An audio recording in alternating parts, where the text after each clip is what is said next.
Tēnā koutou. Tēnā koutou katoa. Ngā mihi mahana kia koutou. Tēnā koutou ngā kaimahi, ngā mihi mahana nui kia koutou. Kei te mi ki a koe, Leonie. You can join me in the karakia if you like to do that. It's okay to say them together. Karakia tātou. Tuia ki runga, tuia ki raro, tuia ki roto, tuia ki waho, tuia tātou te tangata, ki te kaupapa o te hui nei, ki te kaupapa o te rangi nei, mauri ora ki a tātou katoa. Kia ora, everybody. Some housekeeping. We've got some folk on Zoom. Councillor Mackenzie's on Zoom, welcome, and board member Armstrong. And I understand that Mayor Tim is going to join us on Zoom, though I can't quite see if he's there yet. Not quite yet. Okay, so the meeting's being recorded. Mute microphones, please, unless it's your turn. I think there's no one new here that doesn't know where the wharepaku are.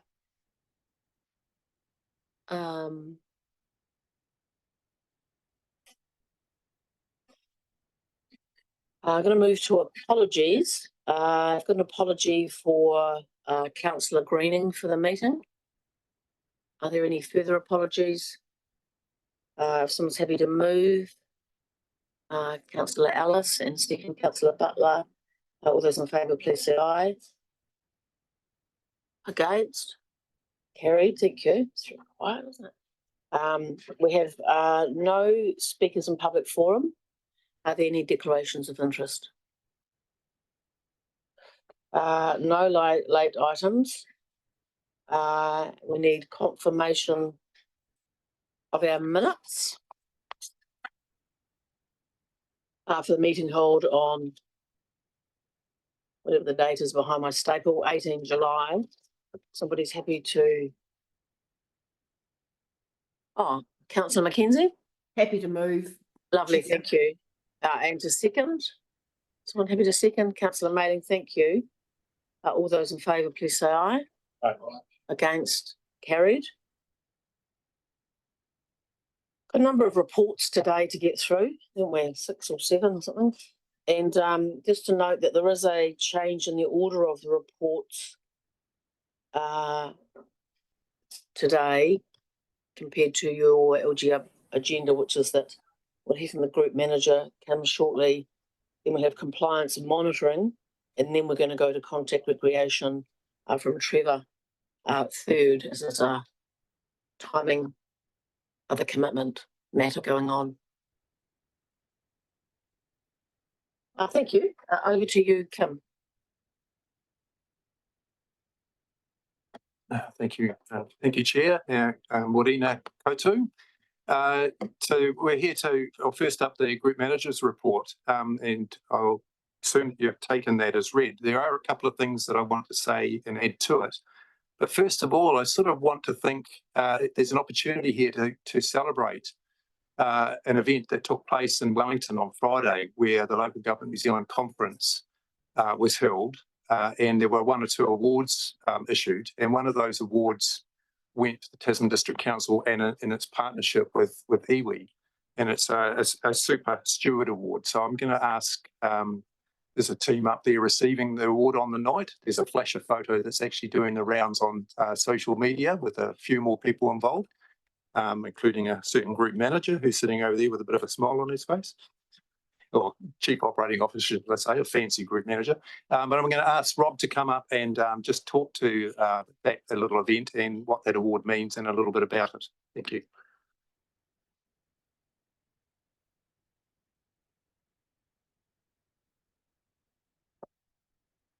Kia ora, kia ora tātou rangatira mai, Chris, Leonie, councillors. Thank you. This is a really good idea, Kim, to celebrate this award. So this is really ground up work. So right from the grassroots. This started 3 years ago now. It started probably a year before that with applying to the Freshwater Improvement Fund, which is a Ministry for the Environment fund. And out of that fund, so this is kind of similar to the Jobs for Nature work all around there, but this one is about improving freshwater. And so staff put an application to that fund for 2 areas. One is around fish passage and one is around wetlands or repo. You might have quite often hear them called repo. And so we got 3.1 million out of the government for that. And from that, we employed a project manager, which you can see up there, Blair, in the middle, and part-time project manager, Kerry, for the fish passage. Fish passage, we're looking at about 4,000 sites across the district. This is a free service to landowners. We contact landowners. It's going incredibly well. We're ahead of schedule on that. But of course, the star of the show today is around the wetland space. And the wetland space, so as part of the kaupapa of that whole program was actually being authentic about partnership and actually trying to walk together to achieve a better outcome. Because enduring outcomes are ones that you start at the bottom and you work your way and you end up with everybody agreed and working forward. And, it's not a straight path, but you end up in a much better place, a really resilient place.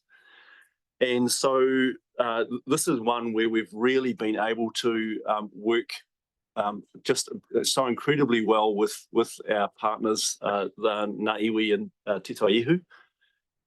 And this is part of these 40 wetlands were identified as part of that funding program across the top of the south, across Te Tairere, so our Tasman region. And they go all the way from Wharariki on the west coast over to Waiti here, and from the Motueka right back up into Kawatiri, Bulla. So we have about 8 wetlands down in the Bulla region, one of which, of course, is Mangatawhai, which is Black Valley wetland. And you've probably all driven up to Rotowedi and looked across and thought, why hasn't that got cows on it? It's that big patch of grass you see, native grasses, that you see there. And quite a few decades ago, there was a lot of effort to try and drain that area. It's like a large basin. It didn't drain particularly well. Some of the locals who were involved in that are still there watching. And then more recently, DOC had a go at trying to block up those drains. The trouble is it's a wetland, so the diggers got stuck and it became an incredibly hard process. And then along came Blair and the program. And here we've got, you see there's a lot of people, the day-to-day people you'll see here is probably Nell, which is just who's standing right next to Blair. And Nell has been awesome in this process. And it is beautiful. There is a whakatauki that I think really speaks to this. And it's He hara takatoa, I te taua takatahi, he toa takatini. So it's my strength is not as an individual, but as a collective. And this is one of those projects. This whole work, the whole kaupapa about this work is about doing it properly. And so we're actually going to deliver more than 40 wetlands, and they're including new wetlands and restored wetlands. And some of these are massive. And in this case, so you'll see the video in a minute. There is a longer version if you search up Black Valley Wetland on the internet. It's about 13 minutes. And this is where staff, by working together, came up with some innovative solutions. But we also, local government doesn't like to be seen to be doing stuff that's really visible. In this case, we actually said, okay, we're going to do the right thing. So we looked at the costs, and it was actually cheaper for us to use helicopters to put the stops in the drains than it was to try and get diggers in across that wetland. And of course, the diggers would have made a heck of a mess. And then with Nell and particularly Ngāti Apa, but Ngā Iwi in general have been really supportive, came up with this cool solution about using harakiki. And instead of using, traditionally, we would use a nylon bag, a big fertilizer sack, and we'd fly those in under a chopper and we'd put them in the hole. The trouble is then you're left with nylon. We don't want nylon. We're eating enough plastic as it is. We don't need any more in our environment. So they came up with using the harakiki baskets, which when I first saw them, I thought it was they were making coffins, but it turned out they weren't. They were actually baskets for the soil. And they essentially just used them as plugs. So flew them in, plugged the drain. And one of the things I'd say about taking an innovative approach to this and actually walking, authentically engaging with our partners, is that the cost of the program is actually delivered by the savings in the program as well. So because we've worked through well with our partners, it means that we haven't had to, the suspicion's gone around what we're doing. So we don't have to have iwi monitors on all of our sites because they know we're doing the right thing. So the savings of actually the investment that we've made in our doing this properly has actually paid dividends. And actually the whole program is such a small component of this whole program. It's 3% essentially. It was the iwi component of the entire 3.1 million. And it's just been such a good investment on our part. How much is the ratepayer actually spent on this? Less than $1,000, and that's my time and Trevor James's time. So this is all paid for by the Ministry of the Environment, which is even the best news out of this. All right, so super local government. So super local government, we have a local government conference every year, and there's some awards for that, which is all about innovative approaches doing well. In this case, it's about stewardship. So finding innovative solutions, working with the community to find good outcomes which manage the environment and have an enduring outcome. It's sponsored by New Zealand, this one, and Tasman walked away with the award on Friday, which is great.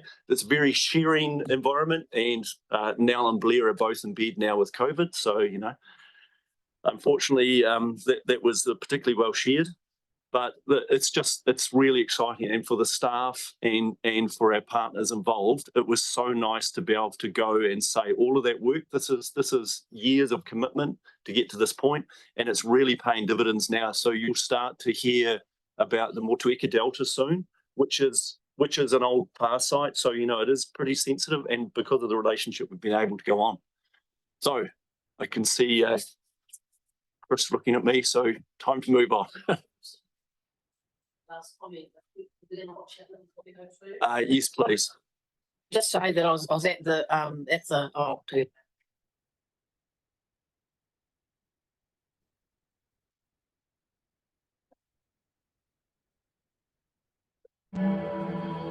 Black Valley is a wetland that is, I guess, northeast of St Arnaud.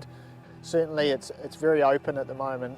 Since about the late 1800s, there are attempts to farm it and to drain it. So there's quite a few drains, about 8 kilometres of drains in the wetland.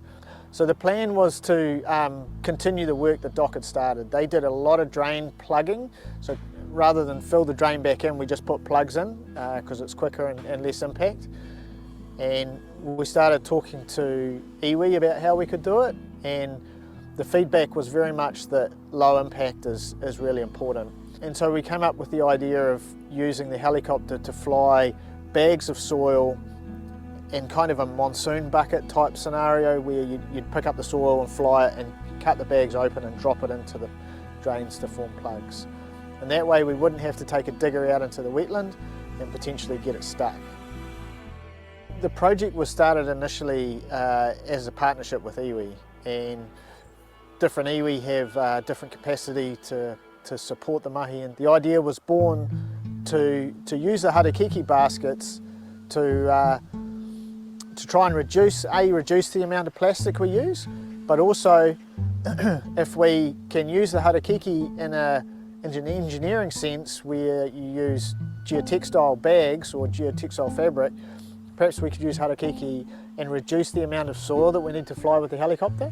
A couple of the options that whānau came up with was waikawa baskets, which this one in front of me is sort of a bigger version of. We've also got a sort of kite with a whiri style basket woven quite high. The whāraki mat in terms of what might be able to hold and carry the soil we need. It's about innovation.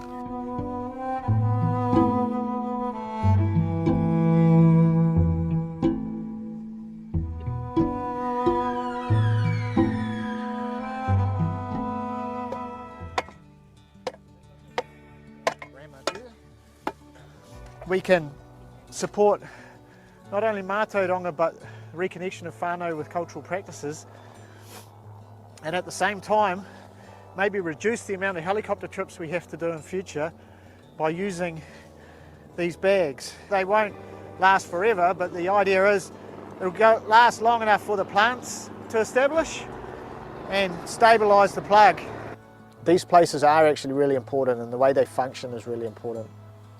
We really hope that this will be a template for other sites, for other councils, for other iwi that want to work together with ecologists and scientists and project managers to try and have a lower footprint, bigger output solution.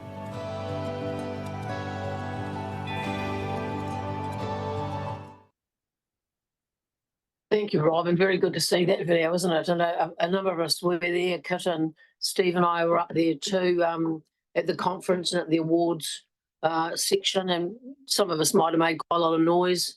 It was a lovely celebratory, time, and pretty proud to be a part of a council that's, working in this way. So thank you for letting us know more about it. And I see on social media we are celebrating the award and the project, more importantly. Thank you, Rob.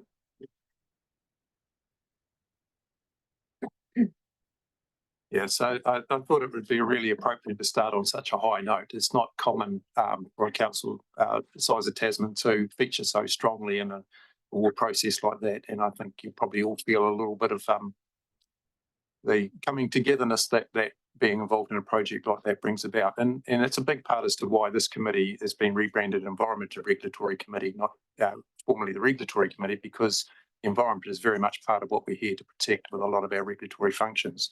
So it's very heartening to see the efforts of our staff and our working together with iwi recognised in that way. Now, my report, it's got, I guess it starts up front with some submissions that we've been working on collaboratively with councillors. We've put those through. I'll be happy to open up for questioning on any elements of that, and we've got representatives of the folk that pulled those submissions together with us today, if you want to ask particular questions.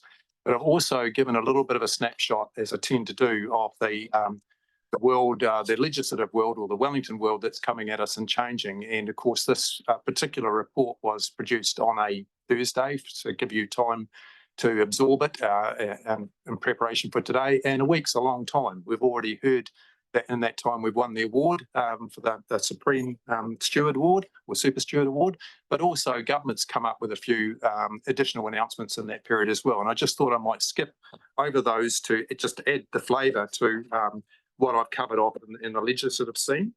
I've talked previously about the reform program, and in a great extent that consists of that RMA Bill number 1, which was introduced in May, and that's got a whole lot of matters that are still moving through the system, but government is slowly clipping on like extra bits and pieces to that. It hasn't seen the light of day yet in terms of being passed, but it's certainly making its way through. But we've also talked about the fast track bill, which is something running parallel to the RMA reform bill. And those of you who sort of keep an eye on things over the weekend would notice that the government had an announcement in Parliament on Sunday, which was effectively representing Cabinet's views as to some of the tweaks that it wanted to make to that approach. And they've signalled that back to the Select Committee, so the Select Committee can take that on board prior to reporting back to the House. And the sorts of things that are coming out of that involve the government stepping back a little bit from ministerial decision making and deferring to expert panels and making it clear that there's less likelihood of ministerial involvement in the decisions and more reliance placed on the experts. And there's one or two other features in that, but it's shown that the government is wanting to signal to Select Committee that some of the substantive amount of responses and submissions that they've had across the country have been taken on board. The second announcement in recent days has been involved the so-called aquaculture legislation. So that's now had its third reading in Parliament.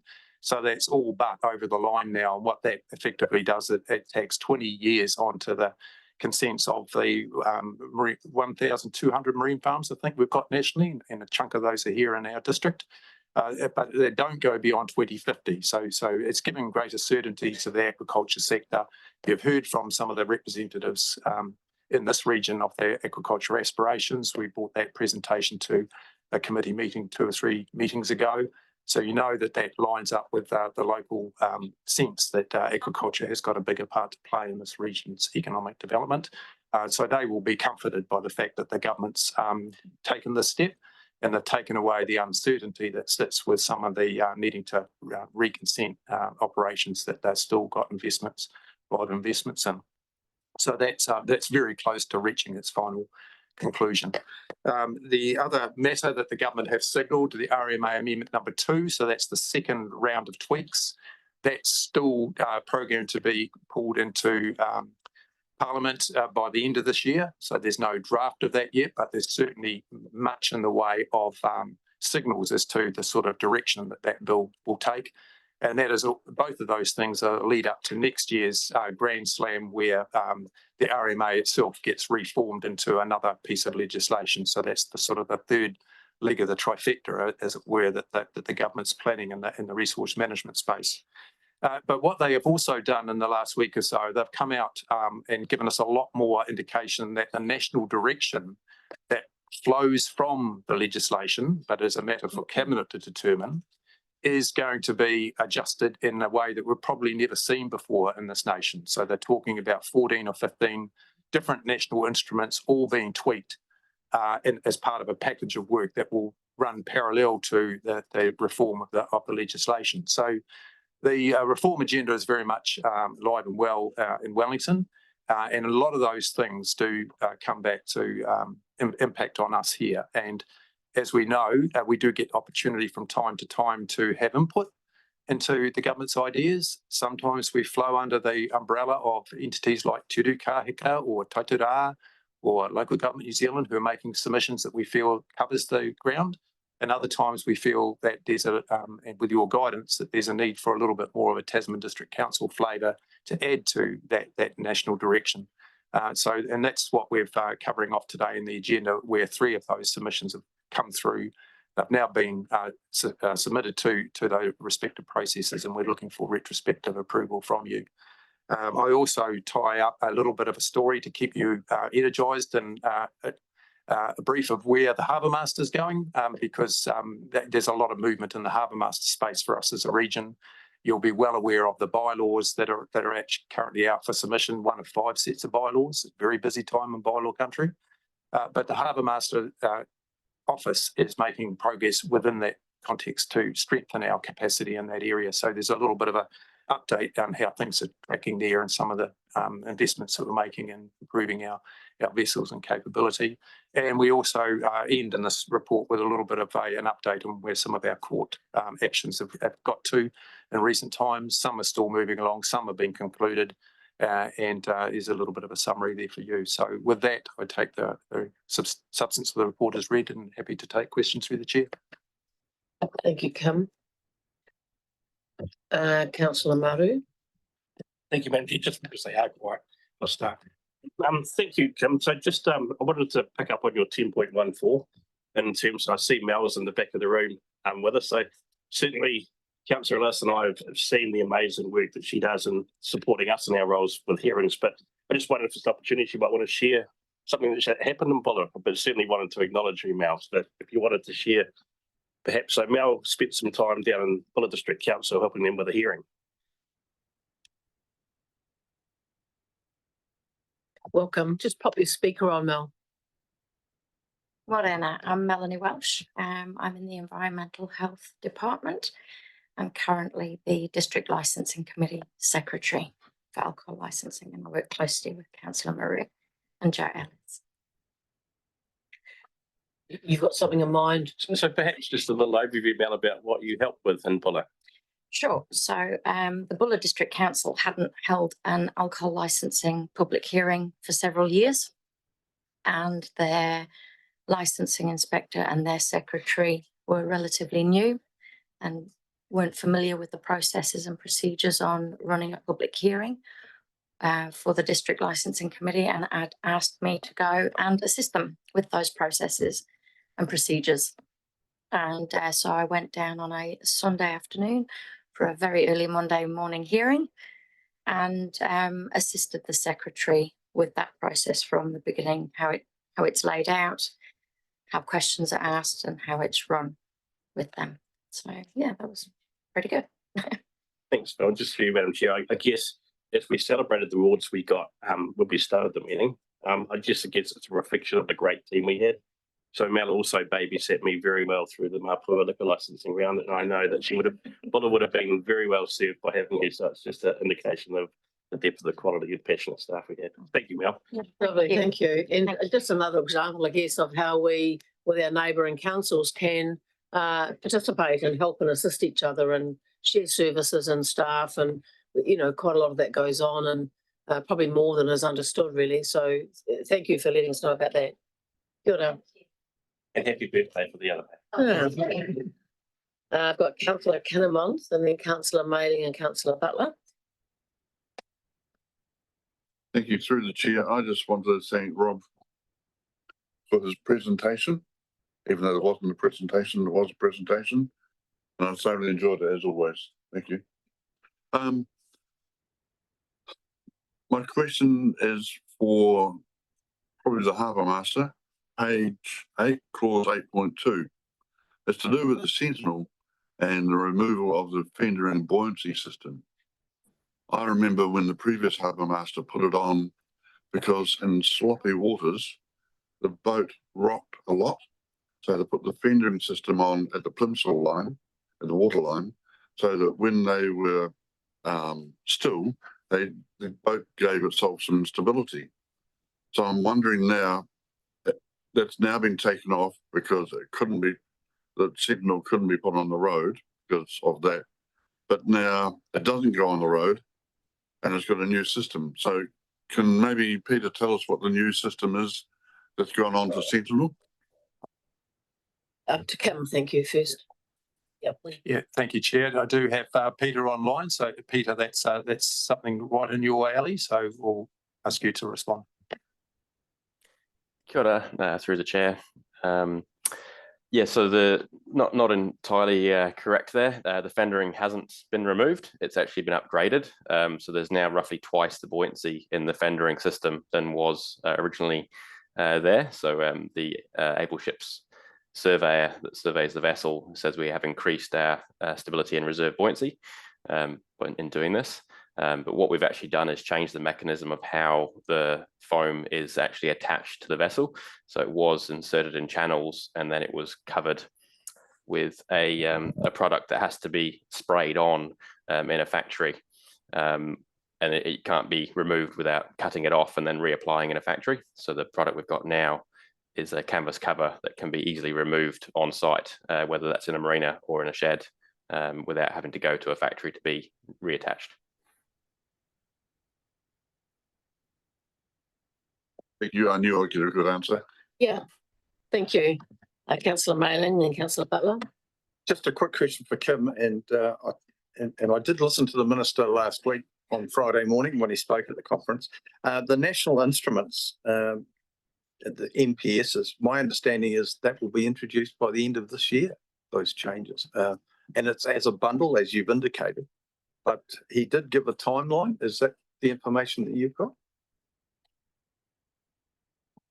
Certainly that is work that is not waiting for a bill that is it deemed to be coming through this year. And at the moment, there's quite a range of discussions going on between the officials, which are providing advice on the design of those instruments, and the sector in terms of have to make sure that those instruments are designed in a way that they're usable. And there's a few quirks also being added to that, I might add. So in terms of the natural hazards direction, that is now looking to have a one-stop shop sort of approach. So there's quite a bit of design in that, whereas previously that was going to be two-stage. The government made a recent decision to say, look, we really want all regions to identify and map their hazards. So that's an obligation that comes our way. That makes it clear for new developments that where these hazards are and therefore what can or can't be done in those zones. So it's about new development rather than trying to overlay on top of where existing things might be. but it's signalling a really strong sense of national direction to this rather than have each and every district/region try and figure it out for itself. So we are seeing a lot more consistency being talked about, and therefore it's really important when you have a one-size-fits-all approach that is sufficiently flexible to deliver to local situations. Yeah. Thank you. Councillor Butler. Thank you. Through you, Madam Chair. Yeah, just along the same lines. We're in a position where we want to be planning our work for the future, but we may be taking some risks, and that there may be some legislation that actually counteracts or what we have decided to move forward with. So that kind of has a paralysing effect, can have a paralysing effect on council. Do you think that that effect is going to increase and that we're going to be stymied more going into the future, or are we actually going to be able to kind of read what is coming, particularly in the RMA space, as to what is coming, so we can tailor what our policies and towards what we think will be coming? Because we're, to be in a situation where the legislation is not there yet, but we need to actually do things about our TRMP. So we're kind of caught in a difficult space. I just wondered if you think that's going to get harder, or is it going to be some resolution? So through the chair,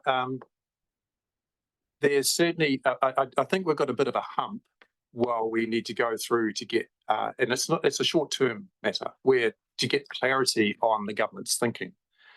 We're going to, it's an idea not to sort of rush it, one or two things, and hence our freshwater plan change is caught up in this. Do we go now? Do we, stick to our timeline, or do we just wait until we've got certainty around that national direction? And certainly the government itself is suggesting that regions do wait for them. It's only months that are asking us to wait for, not beyond that, because these are tools that are able to be applied through cabinet. There's not a parliamentary matter, which is a little bit less certain to predict. So I think the connections that we have with officials on behalf of the regional sector in this case, so Te Kahika, is really critical. And today, one of the reasons that Trevor's brought his paper forward is that he's got a session with Te Kahika regarding how we're going to deal with fish passage, and that's on at the same time. So we are getting a real, and I do refer to it in my GM report, that the Te Kahika meeting that's taking place today will give us a great deal more certainty over a lot of these things, because we've got access to all of the government officials and a very close relationship between those officials and the representatives across the regional sector to get as good a clear steer as we can. And I think most of what we are dealing with has been signalled. It's either in the coalition agreements or it's come through as signalled government direction. One or two regions are looking to say, well, they want to not wait. That's caused the government a bit of angst. So, it's a case of where you choose to be. I choose to just spend that little bit of time getting that clarity, or go a little bit earlier. And there's one region that is determined to go a bit early, and I'm not so sure the government's all that happy with that.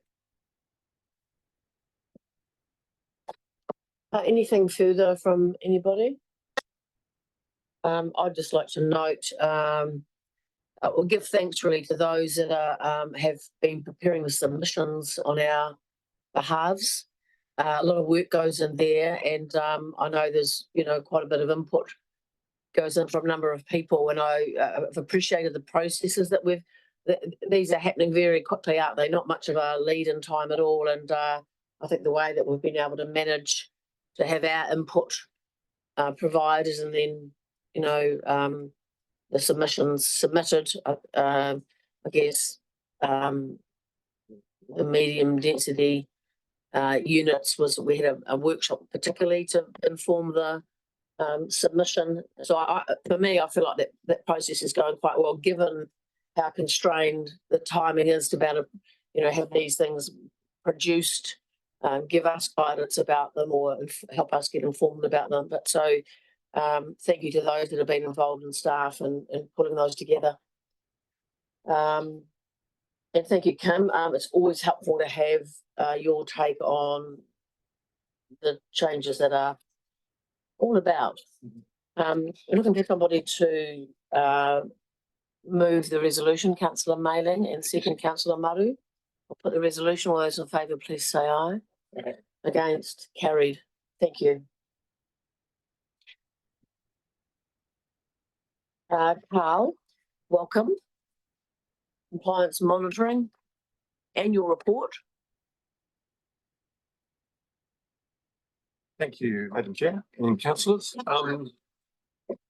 I think I probably I will take the report as read. And I guess I have to open up with drawing attention to a mistake, unfortunately, in the summary of the document. In one of the headlines it'll be on your page.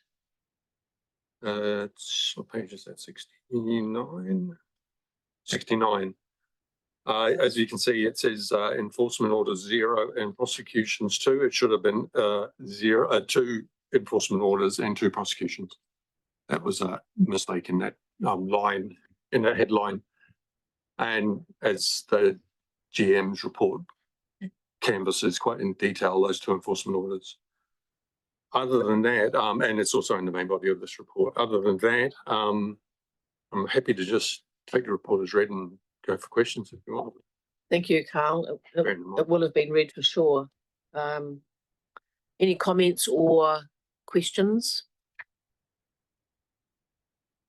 Councillor Maru. Thank you, Madam Chair. Carl, on page 71, the figure 5.3, so the amount of monitoring that we undertook was down this year. What's our target? So it varies between 1,800 and 4,000. What's the ideal in terms of, do you have a KPI that says you shall monitor so many? Councillor, no, we don't. So our monitoring fluctuates. Obviously we try to strive to monitor as much as we can. We don't have a KPI that says we have to reach a particular number.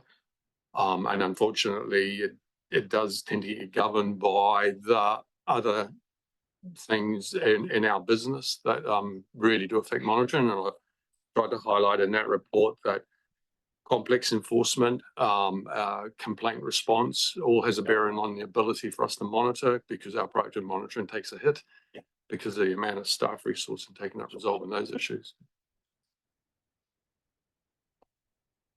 Deputy Mayor Brian. Thank you for the report, very detailed as normal, and appreciated, so thank you. Just in relation to the synthetic nitrogen reporting under the NESF, just at the lead at what says there that 71% reported their synthetic nitrogen use for the year.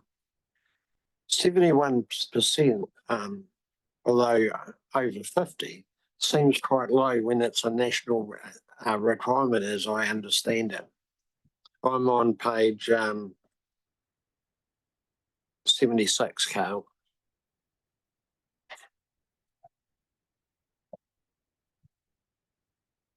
I don't know where we are nationally. I think we're higher nationally than others, but I don't have Jane here, whose kind of area. Jane's here. Whose area of whose area this is. At the moment, I think it's I think we're doing quite well. I think nationally we're doing quite well. But obviously at the moment this is a lead-in phase. We're working with the farmers to improve that metric, but I think kind of that's the approach that's being taken at this stage. Right. So is it an administrative error or just lack of enthusiasm, for the want of a better word? On the farmers' parts, I mean. Yeah, I mean, I guess Jane would probably have a better insight than I have on it. I think it's just, it's there doing the right thing. And is she on? I don't think she is. No, I don't think she is. From my conversations with her, I think that it's new legislation. It's an obligation that with fertilizer producers that kind of they're working through their databases with. That they're all kind of trying to move into a better compliance space. Yeah, I think it's nationally an issue of getting farmers to embrace this obligation. If Jane had a moment, I wouldn't mind a response just around that. Yeah, I will definitely get her to give you that a detailed response. Because it's something we've been raising through the Tasman Rural Hubs like meetings, so that I would have thought dairy farmers should have been aware of it, or those that are required to. Yeah, absolutely. Thank you. Thank you, Councillor Ellis. Thank you, through you, Chair. Hi, Kat. I'm just wanting to check with our lower levels of being able to monitor what's going on due to the staffing issues and the issues described in the report. Do we have any information on any complaints that haven't been followed up on? Where is the risk there for us? So complaint priority is obviously one of the higher kind of things that we agree to. So some proactive monitoring will always take a back step, because we will try to respond to our complainants. So they will get a priority. So regardless of our resource, and when someone complains about an issue, we will give that a response. So that we don't have many cases where we're just not responding to the complainants or the issues that they've got. So we kind of, that's where our area of kind of effort goes into, is obviously responding to our customers and their complaints and trying to resolve those issues. And if that ultimately requires enforcement, that's where we end up going down that pathway. If I understand your question. Yeah, so as a follow-up to that, so we haven't had anywhere we've just chosen to not follow up on it because we don't have that capacity? No. Thank you. Yes, of course. The councillor does raise an interesting point, because if you look at the equivalent in the police, you'll find that they very much do triage, and you may, they will acknowledge that something's being registered with them, but you may or may not get a response because there's a capability issue, or capacity issue more than capability, I should say. In our situation, we really see the way it's worked is that the complaint response takes precedence over more measured, thoughtful monitoring. That's the way this region has set its expectations for its long-term plan commitments. That is something that we're very keen to revisit, because certainly my experience in an Environment Canterbury context is that we didn't have that. We had enough of we have a resource set aside for complaints, but we had a big chunk of resource set aside for proactive compliance monitoring, because that is the thing we felt gave us the better insights as to the overall compliance. We haven't got that model in place here, but it's certainly something that the section manager, Shane, has just recently joined us, and I are working through, and the idea being that we will have exploration of that approach, or reviewing the current approach in the context of that new one, and have that discussion with councillors at some point in the future. But I certainly believe that our fixation on complaint response does hamper our ability to monitor. And complaint response comes in many forms. There's one thing to respond to a complaint. There's another thing to actually get to the point where the complainant is satisfied with what we've satisfied with. So some of these things are in a point that it's not a case of a lack of response. It's just a lack of agreement between the parties as to what the appropriate course of action should be. Thank you. Councillor Walker. Yeah, thank you. And through you, Chair. Kim's just touched on it a little bit, and I guess my questioning was around the all of our complaints investigated, and do we actually triage them on urgency? Because as Kim said, the police do, and I know when I rock up to ED, I'm certainly triaged, and rightfully so. I guess I'm a bit concerned about the amount of complaints that are coming in and the nature of some of those complaints. And the results of and the cost to community and to TDC on some of them. So I know recently there was a complaint came in about some tiny homes. In actual fact, the tiny homes weren't being built. They weren't even tiny homes, and yet it took up a lot of resources from our staff to go out and investigate in my local community. And we're mindful that we've talked about our 8-week rule in the TRMP, and we've invested a lot of energy recently on some of these challenges. We don't have any outcomes yet that we can change anything on, and I'm really hoping we're making some progress there. But I guess my concern for my community is when these complaints are coming in, are we triaging them? And as Kim's just said, no, we're not, but we're looking into that, and Shane's got a different approach. What is the urgency around doing some monitoring around things that we are regulated to do? We have legislation that we have to do, but that's being paused whilst we continue to look at some of our housing challenges with the complaints that are coming in that's displacing more and more people and creating more hardship locally. So back to you, Kim, is when are you and Shane looking at actually delivering a workshop for us to work out, are we going to look at this triage approach that Christchurch and other councils are using? And what is our interim at the minute around reducing the harm that we're doing to displacing people in community?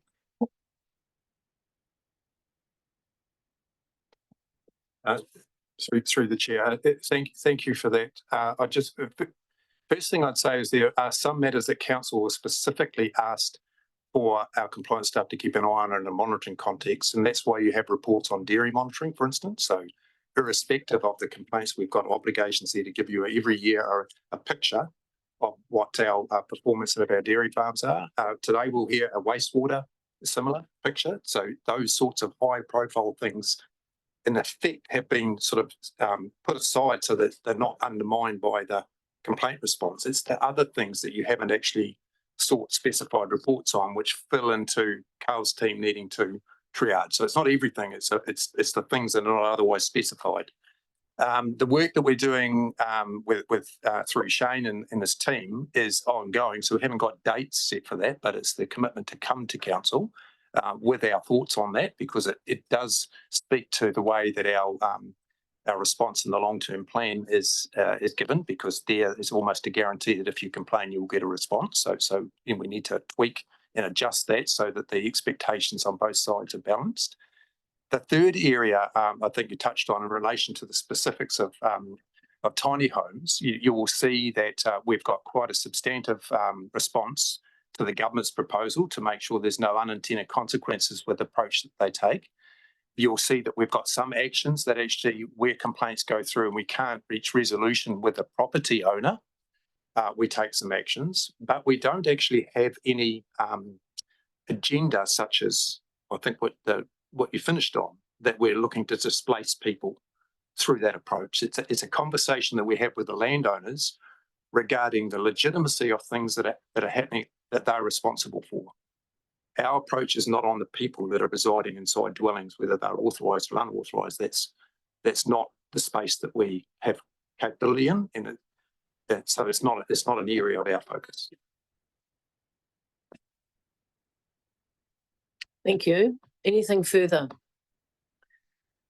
I've got a question that might be a very smart question, but in terms of the chart that's got the enforcement action and then how many for the year, and the list of formal warning, abatement, infringement, enforcement, prosecutions, I'm a bit interested in how are the criteria clear that determines whether an abatement notice is issued, and then when things escalate to an enforcement order, the criteria around where those things are applied, what's the system that's used? So they're both obviously tools in the Resource Management Act for addressing adverse environmental effects and sort of compelling someone to either make good on some damage they've done or to cease an activity if we suspect it's going to happen, or if we need to stop them from continuing to do it. So they're generally targeted towards that of making someone do something. They kind of have different levels, obviously. So an abatement notice is more used for the low level type of stuff where we know that a recipient of that notice will generally comply. It's at the lower end of the scale. It's what we ask them to do is achievable. Enforcement orders tend to move into the more complex areas where we might suspect there's going to be a challenge where it's quite complex with the significance of the offending and what we're trying to ask them to do leads you towards more court directed directions, or through enforcement, or if we suspect it's going to get challenged. So there's little point in going down a pathway of using an abatement notice if we know that they're going to either disregard it or they're likely to challenge it because of the nature of what it is. In those sort of pathways, enforcement orders are far more effective, and that's where you'll see the use of those. And does it tend to be clear, or I guess as a subjective approach, it has to be, isn't it, in some way? But I'm just interested around, is it an area of, concern at all around that we're applying abatement when that's appropriate to do that, and when it's appropriate to apply enforcement order options? Because there's an area that we have any concern around at all, it's just going along okay. We tend to sort of get it about right. Madam Chair, yes. So of course there's a lot of national guidance on the use of enforcement tools as well. So because we participate in those kind of good practice, best practice strategies, and also the kind of the knowledge that you gain from using those tools over time. But also they're kind of employed at different times for different things. So you can have an abatement notice, then an enforcement order, because of the issues you have with the non-compliance with the abatement notice. You would then move towards enforcement orders.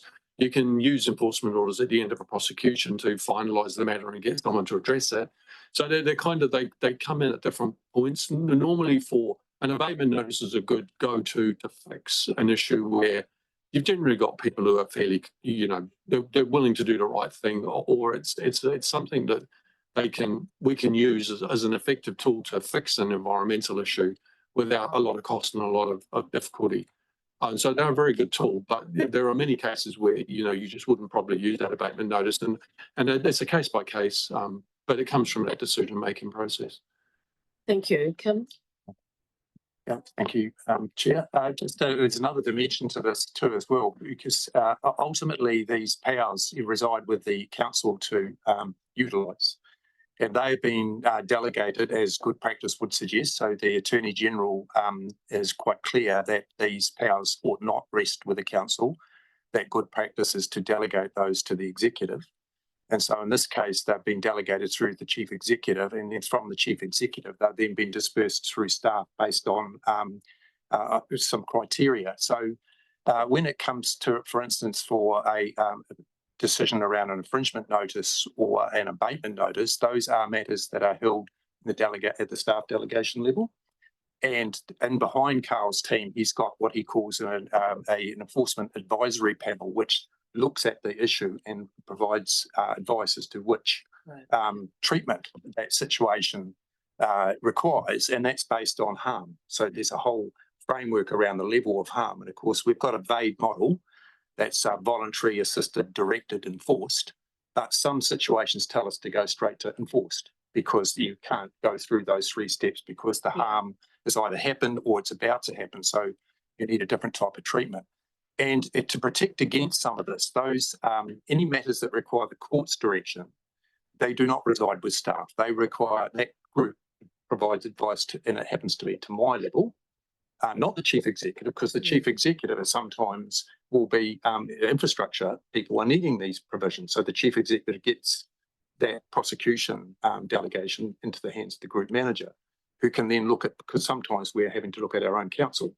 Yeah. So it needs to be quite an independent system. And so there's a very tiered approach to how you get those treatments. Some sit with staff, some sit with the group manager to apply to the court. So that system sort of sits in behind all those numbers, and it's all, every situation goes through that. From a group manager perspective, I won't know that staff are carrying out abatement notices or infringement notices necessarily until I'm brought up to date. But if it's ever moving into an enforcement order or a search warrant or a prosecution, that's my call to make on the advice of staff. That's really helpful to me. Thank you. Just understanding that, there's nods around the room. Just understanding the structure that's in place. Thank you for that. If there's nothing further, we're looking for a mover to receive the report. I can just comment briefly. Please do.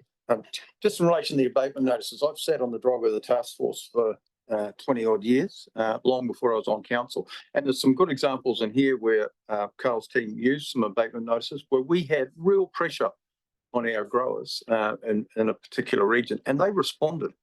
And that cost them a lot of money. And, but they worked together to try and get through the season, and there were some abatement notices issued, but it never went further than that. So that's a real, I think, feather in the cap, one for the staff, but two for the community and how they worked to get through it, because it wasn't easy. And hopefully we don't get that sort of drought in that particular area next year, but it will take some quiet. But there's a good example of where an abatement notices worked really well, and it wasn't easy for the community to get through that. And we probably don't hear about all those situations where there's good working together and the good results happen, do we? They don't hit the headlines so much. Are you happy to move the report be received? And is somebody happy to second, please? Councillor Dowler. Thanks for your work, Carl, and whoever else has contributed to the report. I'll put the resolution. All those in favour, please say aye. Against, carried. Thank you very much. Trevor, welcome. Contact recreation, water quality. Gee, these come around. They don't seem like a year ago, do they?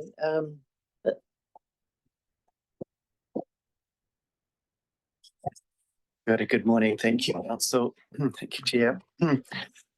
I'm taking my report as read as usual, but I'd like to point out a couple of features of the report. It would be very easy for us to just sample our really compliant sites like Rabbit Island Beach and Tata Beach and those that always comply, but we think it's a responsible thing to do to be sampling some of our more at-risk sites. And we've picked several of these up over the last few years, and that is leading to us to the percentage compliance results of being lower than our targets in the LTP. So I just want to point out that fact. Also, to point out an error that you probably saw that didn't add up. The 26 sites made up of 10 freshwater sites and 16 marine. So we start with the positive. We've had 2 years in a row now at Tahara Beach with no alarm exceedances, so that's really good. And it may relate to a fix of a sewer pipe in the Tahara Beach community or housing area. But we do have several sites which are concerning, the main one of which is Stevens Bay Lagoon. Over half of the samples we took there last season were above the alarm compliance level, and including some that were over 10,000 enterococci, which is very, very high. I need to emphasise that this is in the lagoon. It's a very protected and enclosed space. It's shallow. It's used for children paddling and so forth. It is not the main beach. That main beach has been consistently compliant. So that's really important. The source is not coming from the marine side, it's coming from the landward side. Kaitiritiri is a new one. We've had 3 alarm level exceedances this year, and follow-up sampling is showing that both the fecal source tracking, the genetic methods there, and real human pathogen testing shows that human contamination is getting into that the black pipe that comes out onto the beach near the boat ramp. So we will be continuing that work. We've partnered with ESR, a CRI, Crown Research Institute, to help us advise on some of the new technologies in this area, and we're going to build on that for next season. So it's the investigation certainly is not concluded. It's work in progress. The other site is Port Wastewater, which it's 3 years we've been monitoring that site now. We've had a little bit of support from Tasman Bay Guardians in this, and it's really good. There's some of those staff that live right there at the port, and really good to have that cooperation with the community group. It is showing that Whera Creek does have some contribute a reasonable amount to that source. So we're homing in on the source there, it seems, fingers crossed. But we are aware of some poor connections to the sewer in that area as well. One thing that I left out of the report that might be useful to note to councillors is it's not a health issue, but it's a amenity issue with regard to the Lee River. So that is one of our swimming water sites, and we have had a decline in water clarity, more foam in that system, and coloration becoming less blue and blue-green to more green and brown-green. So we've had complaints from the public about that, and we've got a monthly monitoring site on at Meads Bridge there, and it shows that the water clarity median has dropped in the few years during the construction of the dam, down to 4 to 6 meters. Still not bad by national standards, but this compares to 7 to 8 meters water clarity, which is what makes a lot of our rivers special. This clear water. 7 to 8 meters was prior to the dam construction. I'm not suggesting that it was all to do with the dam construction, because forestry activities were occurring at the same time. And also I must point out that the high level of compliance at the dam construction site. So I'm not, they've done a huge amount to try and maintain that, but it's very difficult for such a large site. So, and just to conclude, it's not an ecological matter. The invertebrates upstream and downstream of the dam show no significant difference. So it's really just a reduction in clarity, a bit more foam, a bit more brown colour, and that is a concern to people. Hopefully that is now going to be up on the up with the dam now constructed. So with that, I'll open for questions. Thank you, Chair. Thank you, Trevor. Councillor Walker. Thank you, through you, Chair. Thank you for your report. I guess as a Motueka ward councillor, I sit here reading, and I'm obviously quite concerned about some of the readings, particularly around Stevens Bay Lagoon. I thank you for the data that you've provided for us, but I guess my question is, how do we mitigate some of these problems? Because this is not the first report that's come through, and it's not the first time that we've read that, it would generally be advisable to go swimming on the incoming tide and not during rain or within 48 hours of the rain, and not during rain or within 48 hours of rain, which is written in your report at 1.7. How is that messaging going out to community? Because I'm very mindful that we have a groundswell of people who don't actually live locally who come and utilise that area, regardless of the weather. We've talked about this previously, and I'm not really too sure where we landed. And it's great to get a report. It's not great when it's not a good news story, but the worst part is what are we doing about trying to mitigate that lagoon? Because clearly it's not safe, and it is where our tamariki are the safest to whittle and play, as opposed out in the bay. But we're saying it's not safe. Do we have funding allocated in long-term plan? Like, what's the technology to try and make that a safe zone? Thank you, Councillor Walker, through the chair. First of all, the communication aspects. There is signage up at the lagoon, so anybody from outside who's coming there will should see that signage. We do work with our comms team to put out regular messages through the season about the standard messages about avoiding swimming sites after in the sort of 24 to 48 hours after rain. So we do use Facebook pages as well. So for the local community, there's at Stevens Bay Lagoon, they are appreciative of the information we provide them. They are very concerned, just like you are. So, and we are. We only know of the one sewer leak in 2022, and it discharged into a wetland, and we suspect, and consulting with ESR, that that is a reservoir where these fecal indicator bacteria do remain and potentially grow. So that is perhaps the thing that's causing this to last longer than we perhaps would have expected. We did do a lot of testing in that whole catchment, and several times, and Jeff Cuthbertson and our wastewater team and Downers, the contractors, tested that line, the sewer line, on multiple occasions. So we are treating it very seriously. But I guess I rely on them to identify the sources, and I'm following up from where it might leak to, and we just have not found anything obvious. So at the moment, we are putting it down to residual from that event a couple of years ago.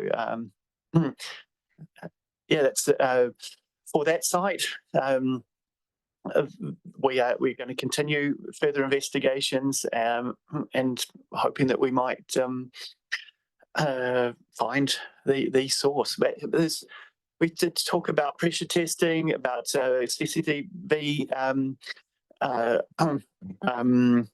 checking of the lines and what have you. That's up to our wastewater team to do, and I guess that is an option. It's quite an expensive option, but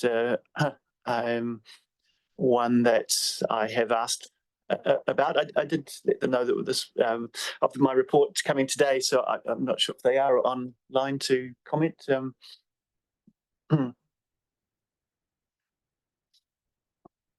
Richard, welcome. Thank you, Madam Chair. That particular incident, it turned out that when they drove the fibre optic cable through some 6-7 years ago, went straight through that lateral, and obviously over time it's been leaking and leaking, but because there's nothing on the surface, we haven't really noticed it until recently. So the concern we have now is how many other laterals are in that same space, and so the guys are kind of researching that now too. But it's one of those things when things are underground and have third parties coming in and doing things, it's very, very difficult for us to keep a tab on that. So, but it's unfortunate. It's not the first time. We've had instances of that within Richmond as well, where fibre optic, with their direct drill, they just go straight through stuff, and often it's our stormwater and sewer pipes get affected. Not normally our water pipes, we'd find out straight away if they hit one of them, but for stormwater and wastewater, it is an ongoing challenge. And I would say that we probably have others like that around the place that we haven't picked up yet. But we have got a CCTV program in place, pretty intensive one on the mains.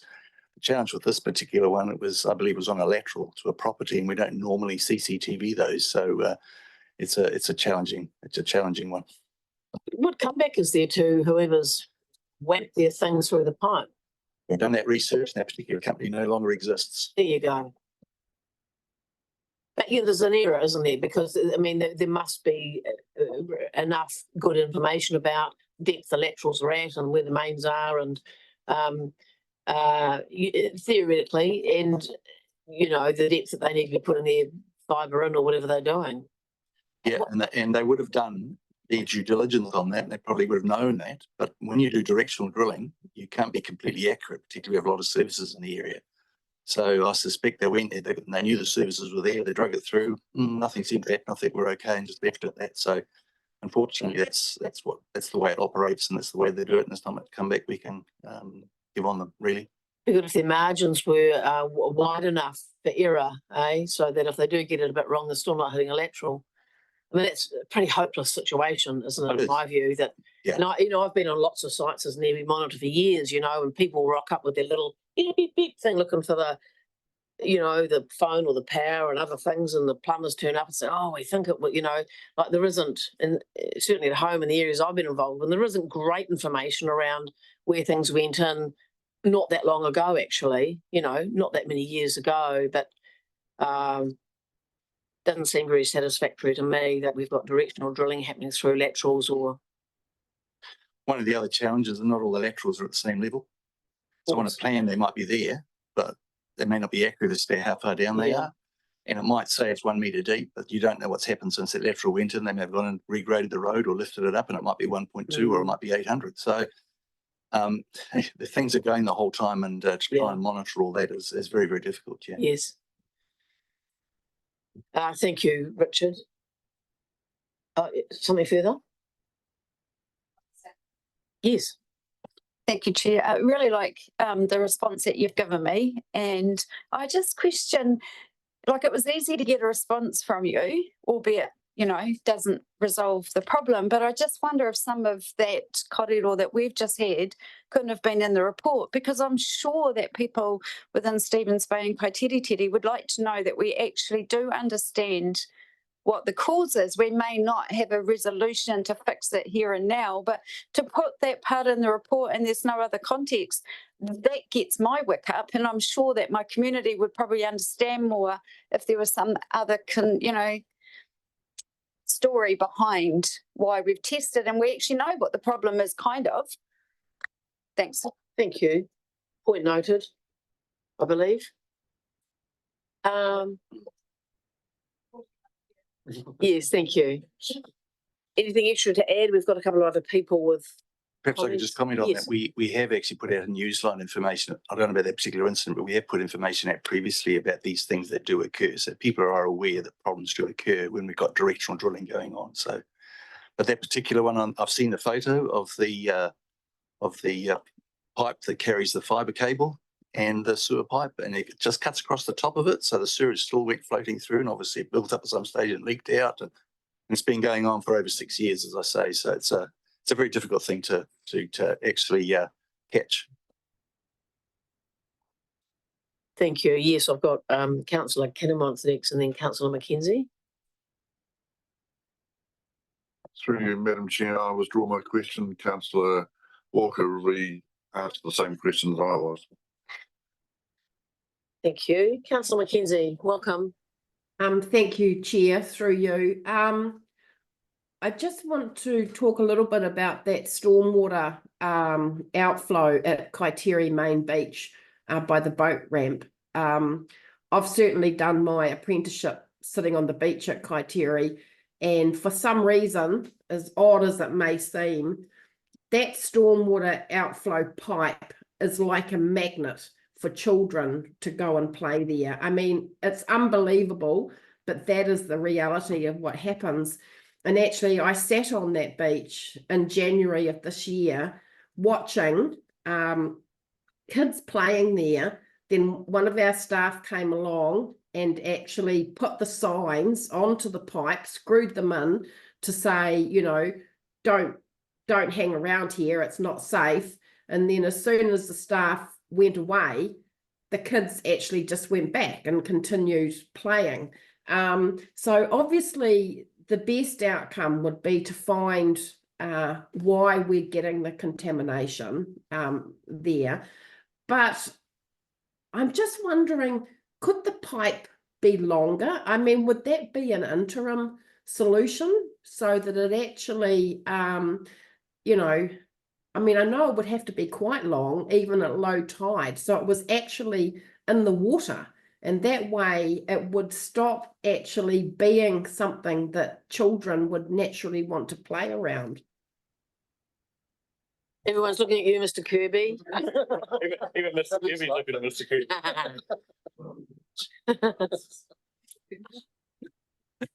Oh, quite possible. I'm just thinking of all the consenting issues and all the ongoing maintenance issues of running a pipe further down the beach. I mean, it's not a stable environment.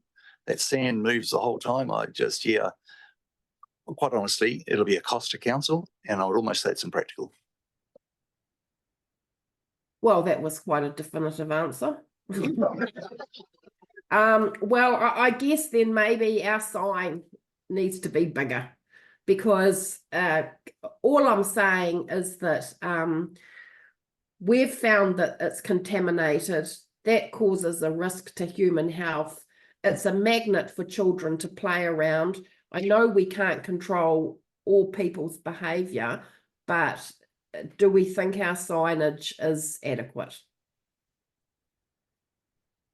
The signage fits to the pipe quite snugly. If a larger sign would probably protrude and be more vulnerable to wave action, and so it would have to be. Yeah, we'd have to spend quite a bit more money on it, but it's an option we can look at.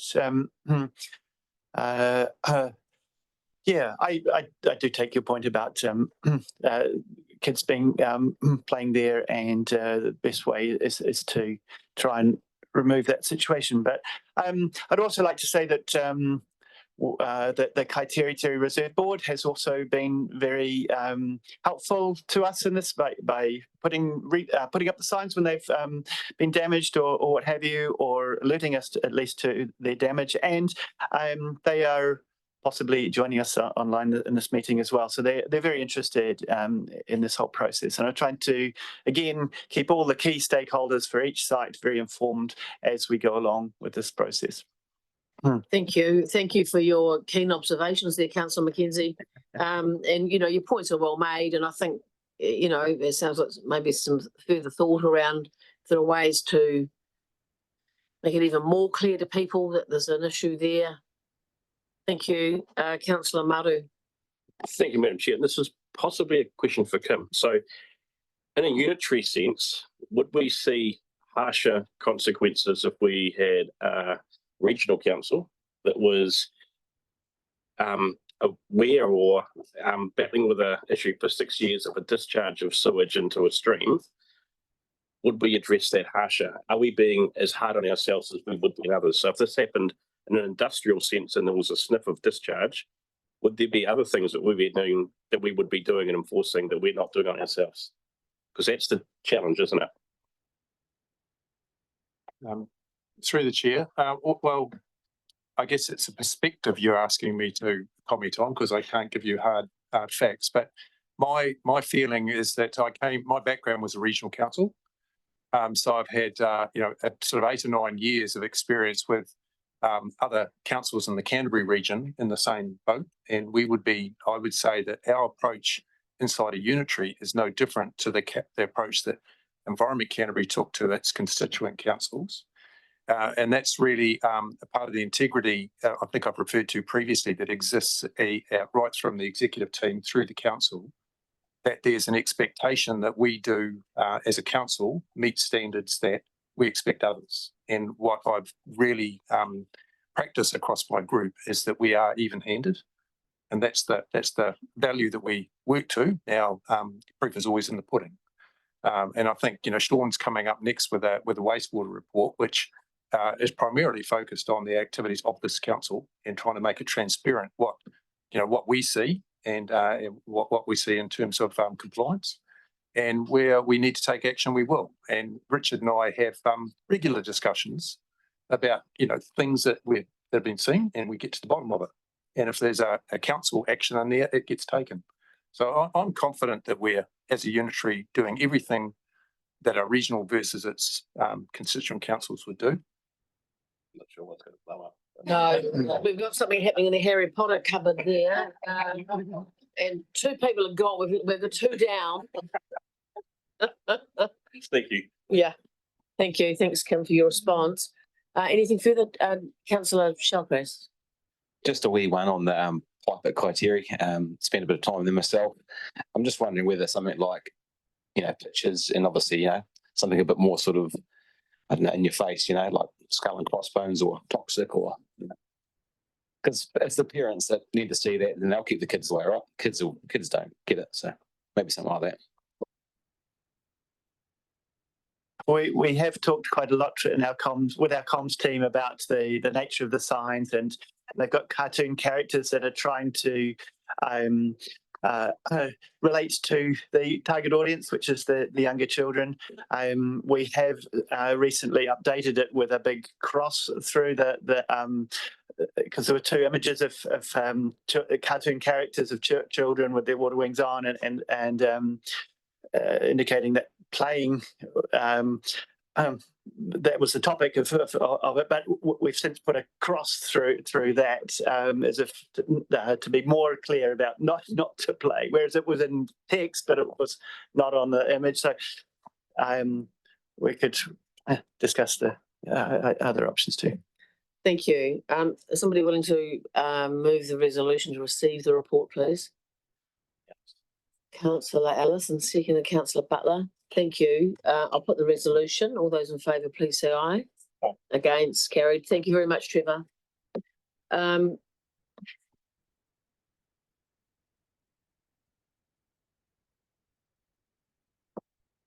going to have a quick break for a cuppa and be back at 11 o'clock with you to crack on. Thank you.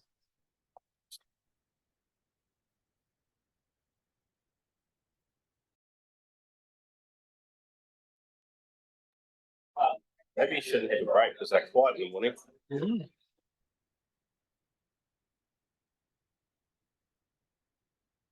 Please take your seats, everybody. We're going to carry on. Thank you, Councillor Butler. No interest at all. Good, everybody. Can we please take our seats? We're going to get the meeting underway again. Sorry for raising my voice, but you're not listening. Next on the agenda, we've got our wastewater report from Sean. Welcome. Thank you.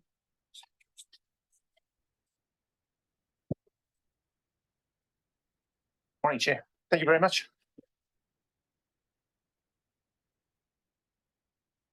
I haven't got anything to add to my report apart from what's in it. So I take it that it has been read and open it up for discussion. Certainly has been read. Thank you very much. Over to you, councillors.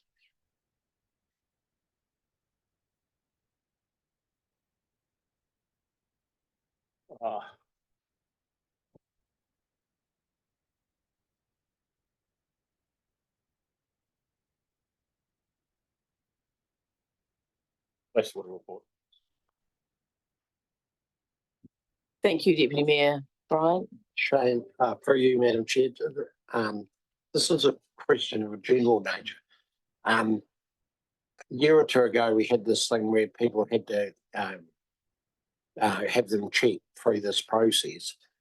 And there was quite a bit of surprise in the community. Are you now finding that people are accepting that they have to have the testing done, whatever, checking, and are happy to do that? Through the Chair, yes, things are progressing quite nicely in regards to getting the information from people. If you go to page 6, you can see the report or the image there just gives you an overview of how well that has gone over this last year. So in order to be able to get more information around being able to report on how we're getting that information, whether it's coming in on time or whether it's not coming in on time in regards to their consents. We're getting a lot of information back from consent holders. It's just coming in outside of timing wise and date wise of what's stipulated within the consent. So at the moment, we've got about 50%, all of those reports coming in later than we are expecting them. after having chased them up. And those reports will come back as being compliant. And there's the other 50%, there's a range of additional work that needs to go into those that take a bit of work and a bit of time. But on the whole, the information that's coming in is good, and we don't have too many issues. Thank you. And just a follow-up question from me, Madam Chair, thank you. Just in relation to cost, that's one of the things that people raise with me occasionally is the cost of having the consent checked in the process. And then that tends to be coming more from those in a sort of commercial sense rather than householders. So yes, there is a charge in regards to having these tests done and monitored, but it's a heck of a lot less than having to replace a wastewater field or replace a system. And whether you are a permitted activity or whether you are on a consent, hopefully the permitted activity portion of our community is actually undertaking those tests and servicing on those wastewater systems as well. If you were in town as well, you're paying a pan charge, so we could pay on your rates bill. So in regards to having a wastewater consent or living in town, you've still got charges and still got costs involved in monitoring and looking after your system. Yeah, for sure. I understand that. Thank you. Thank you. I'm happy to move the report. Thank you. In terms of people's, permitted activity and people have their own system and the maintenance of them, and while that's, it's clear that's, I've got one, it's our responsibility, had mine done recently, good too, passed, excellent. But do we ever sort of put any media out, little prompts for people, reminding people, because you pay your money quite a bit actually. I was thinking about the DC's charges, and it's like they're getting up pretty high, but I was thinking about for an individual property, when you're putting your own system in and the other things you have to do, quite a lot of money. And often you can put them in and they're just sort of, I think a lot of people just let them lie really, and unless something starts smelling, probably don't do too much about it. But as council, do we put prompts out to people and have some of our media around, remember that if you've got a, it's blah, blah, blah? Generally not. Madam Chairman. It is the permitted, there's two of us that monitor 800 consents. And the amount of work that it takes just to get those done is a huge effort. For us to start looking at the permitted activity side of things, we've got 1,500 odd wastewater systems within the district. And on top of that, service requests, tiny houses, all of those that could potentially need monitoring at some stage. And discharges, no, we don't. No. But I do know that the organisations that actually do put them in do push fairly hard to make sure that those systems are monitored. With the investment that you do as a homeowner to invest in a wastewater system, like you say, the costs are getting up, anywhere between $40,000 and $70,000. That's an infrastructure cost that you're going to want to look after as a homeowner. So we do find that a lot of people do undertake maintenance on a regular basis. There is just a small portion that don't. Yeah. I was thinking of a fairly low input sort of approach on a, social media post or newsline reminding people that they're responsible for their own. Anyway. There's something we can look into, absolutely. Thank you. Any other questions? Comments? No, we're just happy the work's happening. Is someone happy to second the resolution? Councillor Dowler, thank you. I'll put the resolution to receive the report. All those in favour, please say aye. Against, carried. Thank you very much. Thank you very much. Dogs, we've got it all today. Thank you. Welcome, Shannon.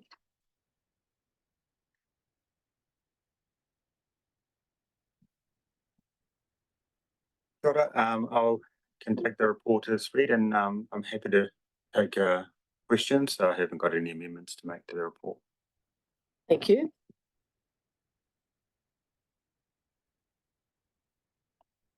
Councillor Butler. Through you, Madam Chair. Thanks for the report, Jane. Just with the increase in dog registration fees and the increase in the number of urban dogs, do you expect that, I mean, I know we don't really know, but it would just be good to have a comment that whether or not increased fees would slow the increase in the number of dogs, because, you know, like getting more and more dogs puts more and more pressure on the whole dog system. And so I'm just wondering if whether the fees, we've gone from what was it, 56 to 63, and I think Nelson's fees are over 100 registration fees. So I'll just be interested in your comment on that for the role of fees and actually controlling the numbers of dogs some people have, and how many dogs are people allowed to have in an urban area, one property? Through you, Madam Chair. Yeah, in regards to the number of dogs in an urban property, it comes down to the zoning. If you're zoned as a residential area, then it's 2 dogs under the TRMP, and then you need a resource consent for more. And in a rural area, that's not the case. It's 5 and a resource consent for more than that. I don't believe fees will slow the increase in dogs. I think what will slow the increase in dogs in urban areas is the restriction on how many you can have. The fee increase will help us provide more compliance and education around dogs and the obligations of dog owners, as well as ongoing investigations into incidents that do happen.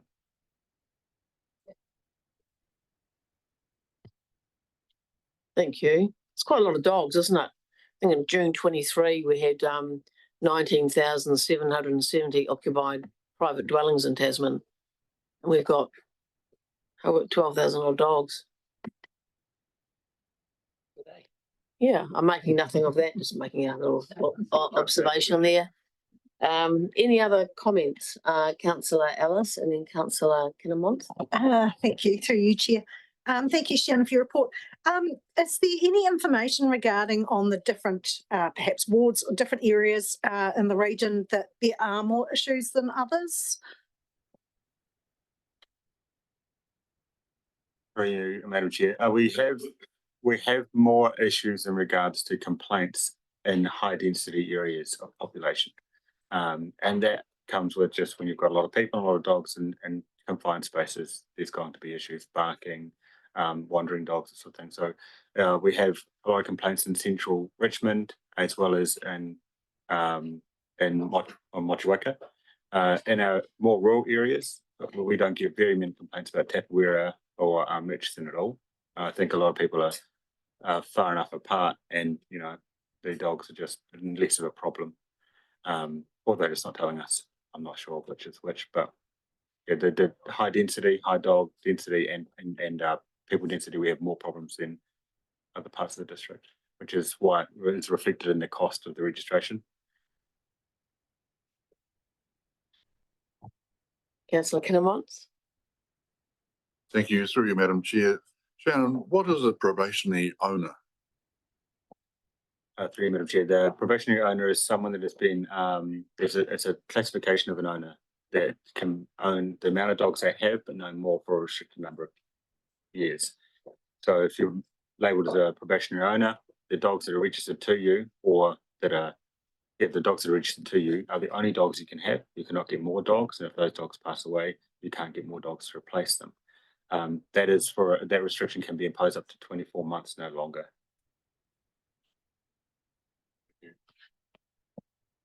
Are you happy to Councillor Walker. Yeah, thank you through you, Chair.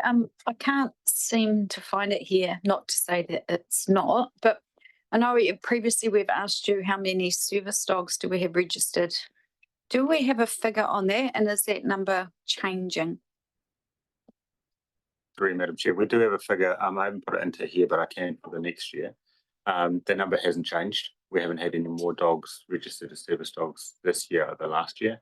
And when it does change, it's only by 1 or 2 dogs. Are you happy to move the report? So somebody happy to second? Councillor Shellcross. Any other comments or questions? Oh, that's it. Thank you. This is our annual report that goes through to DIA and it's required to be done. Thank you for your work and the team as well. And seeing you next week for we've got a hearing, don't we? Animal control hearing, which happen periodically. Just good to remember that. I'll put the resolution. All those in favour, please say aye. Aye. Against? Carried. Thank you, Shannon.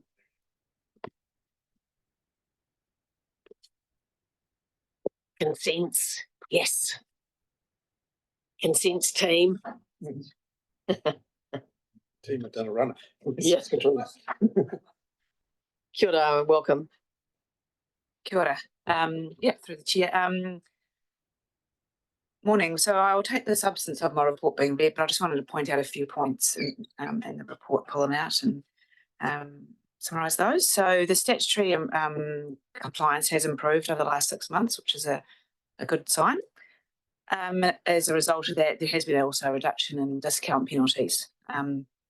So that's overall a good sign throughout the team. In relation to staffing, we've had graduates move through on our graduate milestone program, which is an awesome thing to see as far as retainment and seeing progress in the team through competency and capabilities there. So 2 of them are moved through now as consent planners. And our senior land use consent planner has been employed in the last 6 months. So that's really encouraging to have a senior land use planner in our team. We're also holding a vacancy in the land use team. So we're just keeping those feelers out there at the moment. We've also rebuilt our development engineering team. So with Dougal leaving after 22 years in that team, we've rebuilt that with a team leader, another development engineer in that team. So that's doing a lot of work. A lot of synergy across the team is really happening at the moment with them through the infrastructure team and for planning. So that's really encouraging to see across organisation, good comms and looking at that consenting world as a wider picture in our council. Applications we've received is consistent the last 2 6-month periods. The decisions have been quite steady as well. And we've also forward work planning. So I just wanted to kind of point out some forward work that's coming up. You've probably seen in the report a pretty hefty table of notifieds and hearings coming up, which is pretty unheard of. As quite a lot of work with our principal planners and obviously across our consent planners and contractors that are supporting us. Approximately 6 to 8 hearings could be happening before Christmas, including an Environment Court appeal that we're working on that's been going on for quite some time. So yeah, it's a pretty big workload coming up. But amongst all of this, there is process improvements happening and yeah, looking for a positive improvement around our pathway to that. Yeah. Any comments or questions? Must be a relief to be feeling I've got a bit of a corner. Maybe that's a big horseshoe bend like on the hill. And yeah, I'm not sure how far around you are, but see how many hazards we get across the way. Yeah. Deputy Mayor Bryant and then Councillor Ellis. Thank you, Madam Chair. Thank you, Katrina, for the report and the update this morning. That's appreciated. Just firstly, congratulations on graduate planners getting them through that program. I guess we have some sort of bond or tie to keep them with us for a little while. So I'm not sure if you want to respond to the questions as I go, or I'll ask the other one. Just in relation, and this was also covered in the report, the survey report in the manager's report as well is around satisfaction with their consents, and subdivisions and regional land are still appearing to be problematic. Very low rate of on time and dissatisfaction is high within the customer survey. Yourself or your the reporting managers, have you got any sort of plan to address this ongoing issue around particularly subdivisions and regional land? Because a lot of think people can get away with not applying for likes of building consent. I'm just talking generally, but it's very hard not to go through the process to do a subdivision consent. Yeah. Yeah, I think we are still reliant on contractors as well in the subdivision space. There's some pretty complicated subdivisions that are coming over our desk. And I think with the influx, I think I may have mentioned last time around the influx of subdivisions coming in, even through the DC policy changing. So the process improvement work that we're doing, which is end to end, is across all our 3 disciplined areas of land use, subdivision and natural resources. So as part of that, this will pull out some key parts that we need to work on, and we'll put priorities around what that will look like to improve kind of those areas. So as a result of that wider picture, ultimately I could see some improvements through timeliness and yeah. How long, I wonder, are we looking at to see that? Because it's been some time now. Yeah, and we're definitely starting to see some improvements through these results here, and I'd like to see that going rather than heading up, rather than obviously doing a U-turn on us. Obviously, we have things that come in the door that can create those stumbling blocks, appeals, etc., and objections that take us a little bit out of kilter. And we've got a few on the board in the next 6 months. But as far as that process project improvements, is it kind of a 6 to 12 month approximately? Yeah. What would be, just as a matter of for information basically, what would be considered a regional land consent? Because that's another area where we appear to be struggling.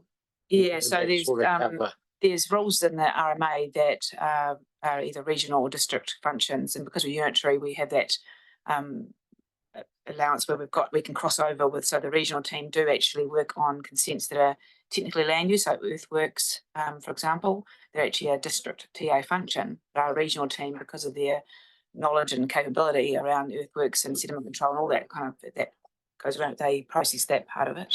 So is that where we perhaps could do it more experienced staff as well? Yeah, and we have Leif, who is pretty technically experienced. And if we could clone him in a couple of areas, it's a pretty, in a regional sense, it's a bit different from your TA functions because there's specialisations in kind of certain areas, as you can understand, like stormwater, wastewater. So you need that bit of more sciencey kind of understanding. So it's a pretty hard spot to still across the country. For you, that I guess that's the issue. We're still trying to recruit for that, and there's demand right across the whole country, and a lack of planners, experienced planners that are willing. Yeah, and I'm quite conscious about 3 teams in that silo feel as well. That cross work as far as bundling consents and not having 3 or 4 consents planners on one consent necessarily. So if you can get one planner that can deal with both a subdivision and, say, for example, the land use, why wouldn't you do that? So it's just bringing some of those streamlined things together. An example is for Amy starting as our senior land use planner. She was in the natural resources team previously, so she's got experience where we can tap into that and go, okay, the land use consent come in, how about you process both? So trying to triage that and look at some streamlined ways to progress. Well, thank you. Congratulations to where we are, but obviously there's still room to work. Yeah, there's I hope you've got people around you supporting you on the journey to try and. That's all part of it. Yeah, for sure. Thank you.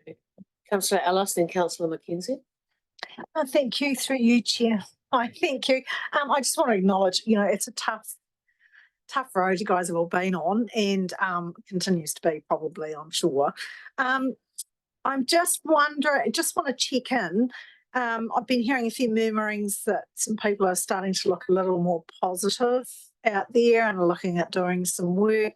So I just want to check in that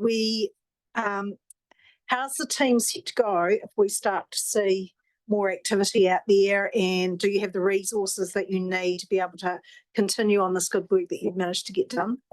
Yeah, it's a good question because we have been discussing that, and I've got a pretty strong view on that customer front end approach. As far as if you can get good customer experience explanation of what you need to do, it'll set you up for a reasonably smooth consent. If you've got good information going out there, it's solid. So it's putting the right people on our front end, and we have been struggling to probably meet that because we've got statutory timeframes that obviously are number one, and around that peripheral has a number of other things we work on, and with particularly with having the senior land use consent planner come in, who are quite a good customer, that paints a bit of a picture now that we can start to. I've been working with Janet and customer services team. The CRM obviously is bringing up some options and ideas around booking systems, around booking to actually have face-to-face meetings. So we've got through this COVID stuff. Let's start to look at where we can actually provide a bit more face-to-face conversations and book some calendars, and provide that service. So that is definitely on and part of the process that we're working on. Yeah. Thank you. Councillor Mackenzie. Thank you. Through the chair, just reinforce Deputy Mayor Bryant's comments about, the progress that you're making, Katrina. That's really good. Two things I just wanted to comment as well, and probably this goes to maybe Steve and his function. I actually find the information now that we get linked to on a weekly basis in terms of consent applications and decisions, that works really, really well for me. So I think that that's a great example of an improvement job there. So thank you for that. My question, I'm just trying to make sure that I totally understand the data in the report. So if I took, for example, the 23-24 financial year, we had 1,027 applications and we made 787 decisions. So for that year alone, that creates a backlog of 240 where decisions haven't been made, which I presume is added to the backlog from the year before and the year before and the year before. So how many are in that backlog in total? Yes, there's a mixture of either unallocated consents, which is around 50 at the moment, and then in addition to that is inactive consents. So you have people that have literally just, whether they're asking for further information and they've decided, I'm holding on to this and I'm not doing anything with it. That's generally the case of a lot of them. And some of them are still just working through the process of, I haven't got the numbers off the top of my head as far as active ones in with planners, as far as the number we're actively working on, but we've got an inactive list, an active list, and then you have your unallocated list. As part of this one portion of this process improvements, there's heaps of things to this what we're doing, but part of that inactive is to actually do a stock take of all those inactive consents and go, what's happening? We can cancel this. Why are they even sitting here? There could be some interim costing involved in that as well. So we just need to do a bit of it. And that's a big job for probably a person. I failed to mention, I know it's maybe not necessarily detailed in the report. We also have a vacancy in our business support team, which working on how that repurposes to actually support the quality assurance of the work we do. So that's about reporting and data stuff. So that's going to be part of that as well. Yeah. Okay, no, that's good. It might be useful maybe just in your next report to actually think about how you can show that unallocated as opposed to inactive. Because otherwise when I read the report, I just think, well, there's just a massive big backlog of work, but that's not necessarily the case. But anyway, I'll leave that for you to work through. It's definitely a fair amount, but I can do that. Yep, that's something I can do. Thank you. Thank you, Councillor Mackenzie. Councillor Kinnemont. Thank you, through the chair. Katrina, started out talking this morning about my words here, tsunami of work coming between now and Christmas, and that you seem a bit worried about how you're going to cope with it. I presume you and through your manager there are looking at ways of managing that. My question to you is, you've got a statutory time frame to deal with these issues.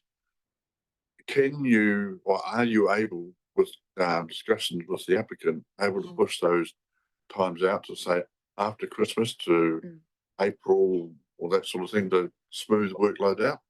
Yeah, you can definitely have conversations with the applicant around them suspending their application.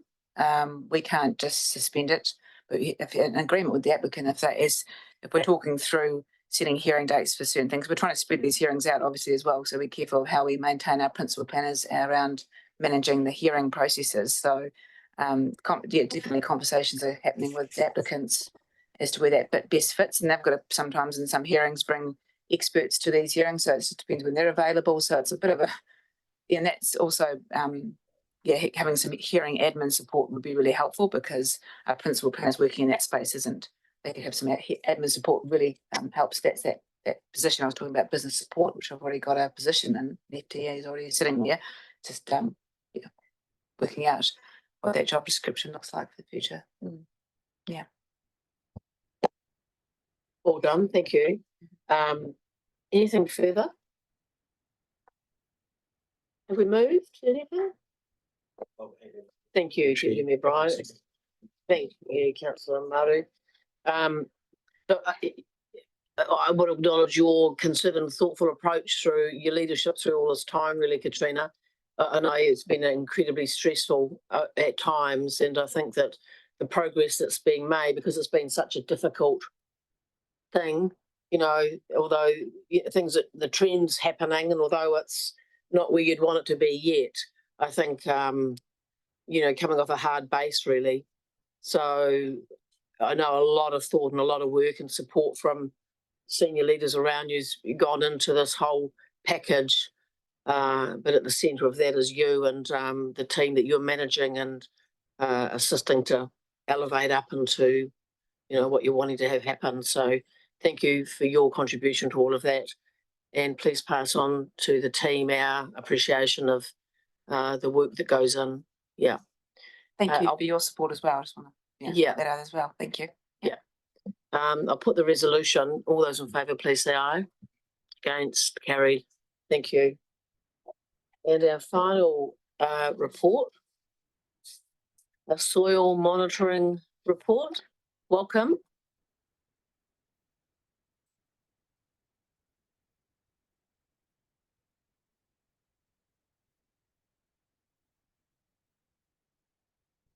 Lucky last. Yeah. It has got my name on it in your agenda, but I'm not the one that did all the work or wrote the report. But I thought I'd come up here and introduce Dr. Adi Ash, who is our soil scientist, and hand it over to him. Thank you. Welcome. Thank you. Through the chair. So I take that you already read my report, but would you like me to brief you with the highlight, or you would like me to just answer the questions? Yes. Highlights, key point. Highlights are good. Cool. Key points as well. They're not always the same thing, are they? That's true. So soil monitoring in Tasman started in 2000 with 10 sites, continued every 5 years, and with the last round in the last years with 37 sites. So this covers main soil types under the dominant land uses, including dairy, dry stock, orchards, vineyards, hops, and market gardens. So program is looking at the different soil properties, including biological, chemical, and physical. Regarding the biological properties, the two main one is organic carbon and nitrogens. We found most of the land uses mentioned within the target range, except market garden with a low organic carbon, and dairy, of course, with a high nitrogen. So we have made series of recommendations. So regarding low organic carbon in market gardens, to prevent further organic matter loss, so low-till practice is recommended. To improve the situations, application of soil conditioner like compost, biochars, crop rotation, as well as cover crop are recommended. Regarding the high nitrogen in a dairy, so of course, better management of nitrogen input, as we all know, is recommended. In terms of chemical properties, no major issues. pH all within a target range, few market gardens with a relatively high phosphorus, which is mainly come from phosphate fertilizers. And only 3 sites out of 37 sites had arsenic higher than ecological guideline value. So no concerns. Regarding physical properties, bulk density all within the range, compactions observed in orchards, which is likely due to excessive use of heavy machinery, and dairy, likely to be because of the imbalanced animal treating, particularly in the wet conditions. Looking at the trend, show 4% reduction in macroporosity. Macroporosity is indicative of compactions compared to the last round of, monitoring. All in all, while Tasman soils suffer from mentioned issues similar to other regions like Marlborough and need better management of the soils, still soils look relatively healthy. Among the land users assessed here, soils under hops and dry stocks show the healthiest status. And now I'm just answering your question, if any. Thank you very much. No problem.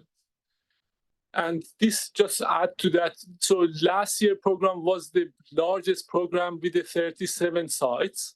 And we try to cover, all the historic sites. And yes, so that was the largest sites from 2000 that we carried out. Yeah. Yeah. Helpful to know that. Thank you. Councillor Kinnan-Mont. Thank you for your report, Yeah. through Madam Chair. And that's exactly what I was going to ask about.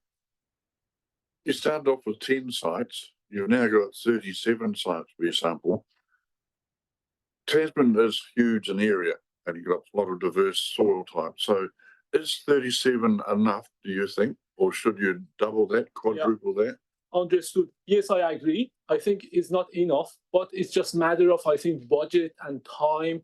And I would love to do more, but I would say probably meet the criteria, but not best. I agree.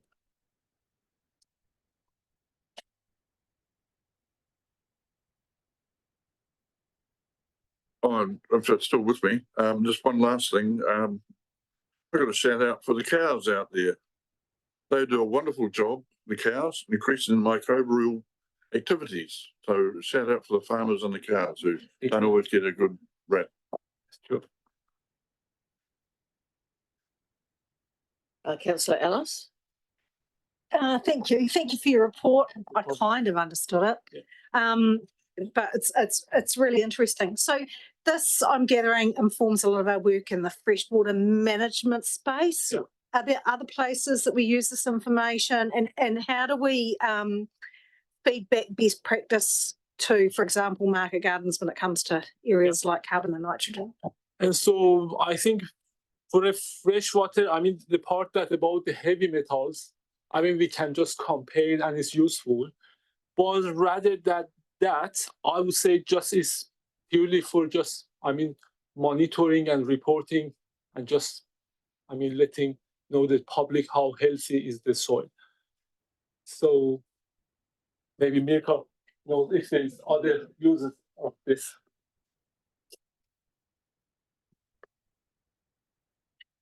I knew I shouldn't have moved. I thought I'll leave him by himself, but I shouldn't have. We are looking into whether we should do a study in the Waimea Plains around biochar and market gardening, because we do have got biochar as a byproduct available locally. So that is something that we're just exploring, whether we should look into that specifically for our region. Would there be a council project you're thinking, or would there be a possibly council or a council with university student input? Whether we could work with the University of Canterbury and find us a student that would like to do a master thesis, so something like that. Yeah, and are we aware of that type of research or project happening in other areas of the country? I don't know if you want to answer. There is the Centre for Biochar Research at Palmerston North. Yeah. Yes, can I add to that? Yes, biochar is a hot topic actually in Australia because so we know the issue, so low organic carbon. So that's why we're just leading a research program with the land care research to explore the options. So there are some soil conditioners, but which one is just best for our, environment? Which one is good to adopt for Tasman? Yes, so biochar is a hot topic in Australia, and that was the initiative to just start this project with land care. So yes. Great, thank you. Is there anything further, Councillor Ellis? No. Yep. Deputy Mayor Bryant. Thank you, Madam Chair. Thank you for the report. Just a question in relation to the hop farms, which I understand were new sites at Tapawera. Just in relation to the background soil and what the tests are now showing, how much is that influenced by fertiliser applications? Obviously, in the early years of hop establishment, they put on considerable fertiliser. Things are not looking so good now, so I imagine that, and know there's been a drop in fertiliser usage in that industry. And I'm just wondering, how much does that affect the testing that you're doing? So basically, hops, the nutrient requirements is quite different to apple orchards, kiwi fruits, quite lower. So that's one of the reasons that we found soil healthier in terms of heavy metals. And also, it's a low spread, crops. So not much pest and disease in New Zealand, but it's different in Australia. So it's quite unique crop, I would say. And yes, I just deal with few farmers, and they really, care about the soils, care about the organic matters, good science. And yes, I would say the nature of the crop is quite different to, apple, kiwi fruit, in terms of nutrient levels, pest and disease. Yeah. Variation within the soil, particularly around Tapawera. So when you say that two sites were Tapawera, was that generally because those hops are out of the extremities of the other valleys, which would have a different soil profile? Yes, basically, until the last round, we had 35 rounds, 35 sites, and those two additional, it were hops actually, because we saw the trend that there is an interest in, hops, farms at the time. We had two additional sites, which were, hops farm. And so we found in the Tapawera. Right. And the rest of them, it's really important to just come back to the historic sites to just keep checking the trend. So 37 sites, it was historic till last year, and we had two additional hops farm from Tapawera. Right, thank you. No problem. So that is the reason that we're doing this testing. Is that what I wanted to question further, is just to see trends broadly across the district. Exactly. Yeah. And of course, that will change a little bit with land uses. Correct. Yeah. And economic situation. Because obviously, when things are tighter, people put on less fertiliser, has less impact on exactly. True. And talking about the research, also, we working on another research project with Landcare on a SMAP. SMAP is the most accurate soil map at the moment in New Zealand to just complete our regions, and that can be very useful for farmers because it's very accurate and they just they can have access to that. Thank you. Thank you. Councillor McKenzie and then Councillor Butler. Thank you, through the chair. Thank you for the report. Yes, it took a bit to wade through. It's highly technical, so well done. My question is, in the district, we have a bit of activity where fruit trees are growing en masse for 1 year, basically, and then they're taken out and obviously sold. Firstly, does that activity, what category of your 5 categories would that activity come under? So good question. Yes, I mean, coming from horticulture background, yes, I mean, with horticulture like apple, it's just matter of the market. For example, now we have envy. Next year, maybe envy is not really, have a good market, so they pull out the trees and just plant new variety. So basically, our category looking at the long-term, land use. For example, if we have grazing just this year, but we have history of 30 years of the orchard, so we consider the orchard as a main land use. Right. So I'm not sure I completely understood your answer. Sorry about that. But maybe my next question would be, do we understand what those types of activities do to our soil, or are any of our monitoring sites, is that activity undertaken in any of our monitoring sites? So, I mean, basically, as I said, so we have reports from previous rounds of the monitoring. So, and we just, I mean, looking at the last, land uses in last rounds. And then again, we check with the aerial photos and talk to the farmers about the history, what's happened from the last round of the monitoring. So that's the base of the, land uses. Yeah. Can I just ask a question, Ali? Yeah. When they change the apple variety, do they take the entire tree out, or do they leave the rootstock in and just put the top? No, they do. They take the whole. Because it's, depends, but depends on the rootstock. Because, if the rootstock is quite valuable, like dwarf rootstocks, they might just keep the rootstock. But it just all depends on the rootstock variety and the. Because if they just pull over, the trees might be quicker than just regraft the trees. So it all depends. Yeah. All right. Thank you. Any lingering clarifying needed? No, I might just take the time to discuss it a little bit more offline. Yeah. Yeah. Thank you. Councillor Butler, then Councillor Ellis. Thank you, through you, Madam Chair.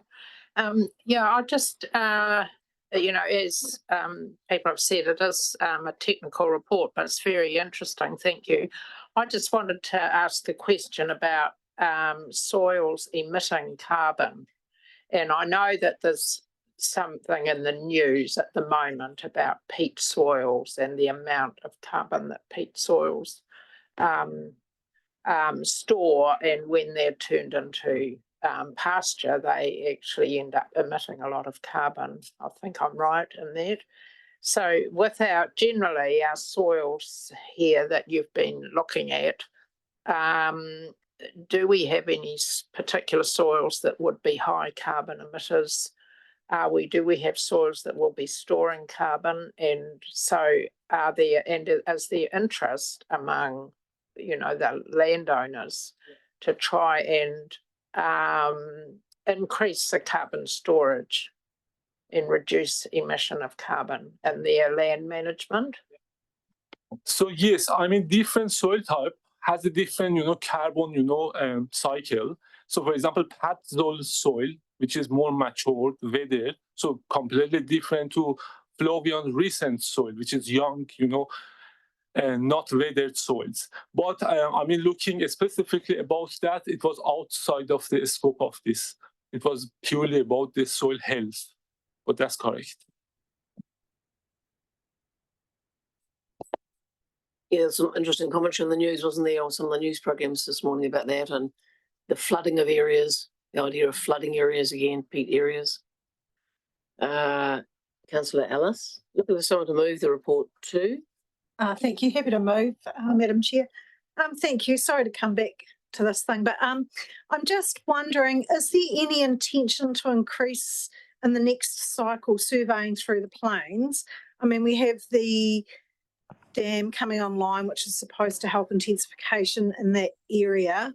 And if the way I read these graphs and reports, the main types of activity we see in that area is the market gardens and orchards, which don't always perform well in this testing. So is there going to be increased monitoring in that area to assess the effects of the dam on that? I'll answer that one. I don't know if we've got the budget to do more monitoring, and I'm not sure how helpful it will be because we're looking at trends over time. So we would just add more sites, but we wouldn't have a conclusion from that until 10, 15, 20 years time, because we have to look at the trend every 5 years over a number of years. What we will have though is through the freshwater farm plans, the requirement for each of the farms to do their soil testing, to look at their soils and then come up with a program how they manage it. So I think we have a better driver for change using the farm plans to say what we would like our landowners to do with their soils rather than monitor. Oh, so Rob's got his hand up.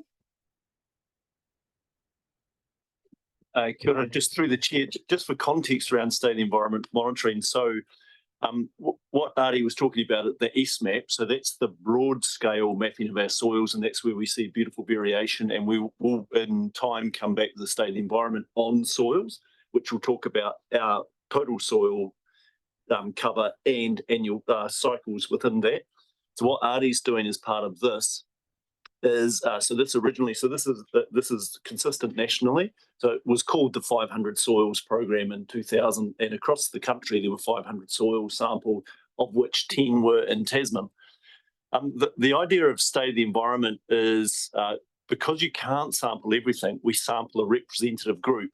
So if you think in our state environment for surface water, we have 29 sites, which is hardly anything when we've got, how many 100 kilometres of river main stem. So we sample representative sites and we use those for the trends. And then when things change, we can zero in on it. So it's kind of we're looking at a broad scale pattern here. Is market gardening having an impact on our soils? If Ari saw cadmium suddenly starting to rise in our market gardening soils, we'd know there's an issue emerging. Cadmium's it's a nasty metal that comes in with particular phosphate rock, not all rock. So you manage that. So what Ari's doing, so don't think of Ari as an individual practices, think of it as a broad scale pattern. And then if we note a change, we can zero in on it. Sorry, this gets more and more interesting all the time, actually. So farmers are doing testing as part of their farm plans, and I appreciate that's their testing, that's their information, they're paying for it. I think I've just answered my own question. We can't really use their information, can we, to keep any assessment on that? Okay, thank you. Well done, great little process there.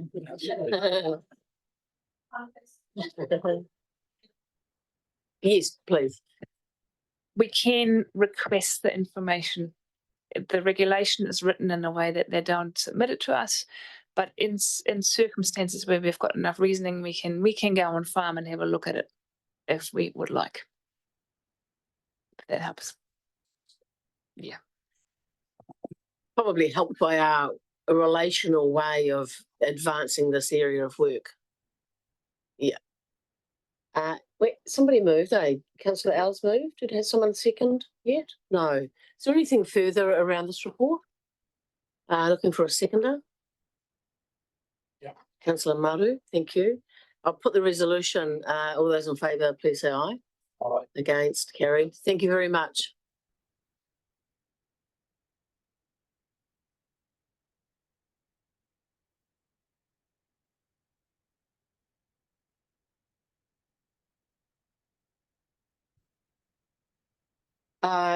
Just before we close with karakia, comes available after the karakia and the close of the meeting formally to give a little briefing if we'd like that. So perhaps we'll close the meeting and then see if there's a level of interest. You're welcome to join in the karakia if you'd like to do that. Thank you everybody for your contributions today. A karakia tātou. Kia hiki te kōrero, kia wātia, kia mama te manawa o te tangata, kia u ki te ara mō tātou e oro nei, ko rongo, ki runga, kia tina, hui e, tae kia. Kia ora everybody.